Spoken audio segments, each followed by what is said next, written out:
Hi, I'm Dr. Ariana Hoet, Executive Clinical Director of On Our Sleeves, and I'm here with my colleague, Dr. Cathy Butz, and we're going to talk about youth sports. And I'll start by asking you, how can parents or caregivers support the coach?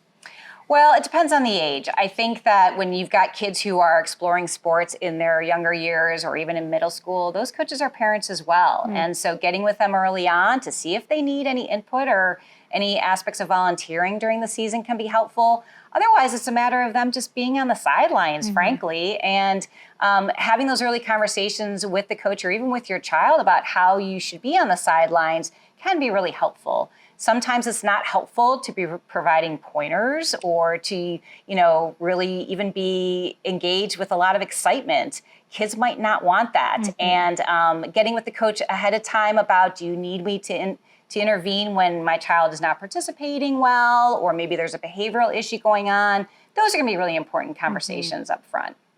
I really like that, the thinking ahead and preventing. What about for the older kids? For these older kids, coaches are really not going to want you to be involved much at all. So I think to be able to empower them in their own self-discipline and their own self-advocacy is what's going to be most important. So making sure that they are taking responsibility for themselves, getting there on time, having the right uniform can be really helpful, but also showing respect towards the coach, making sure that they are exhibiting good sportsmanship, that they're listening to direction, and that they're also, really taking upon themselves to manage their own emotion.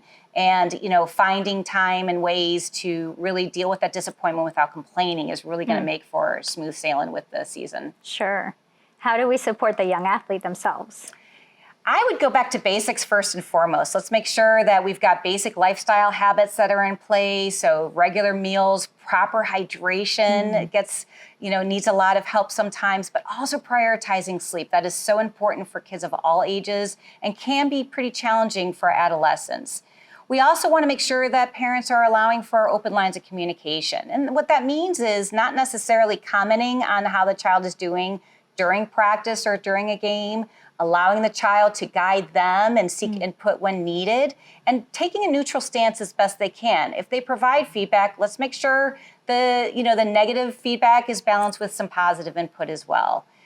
I think balance is really important at those developmental ages as well. So that means if the child is really invested in sport, let's make sure that they also have interests and opportunities in other areas that are not in sport. And then finally, allowing for the child to be self-disciplined and guiding them to really look at that self-improvement versus always relying on that team action and checks in the win column. That might not always be the case. So really allowing the child to focus on what their personal goals are is what's going to make for a well-rounded year. Sure. So all about using that sport to develop the child and their skills too. Yep. If you found this helpful, don't forget to like and subscribe for more children's mental health content. Thanks for watching.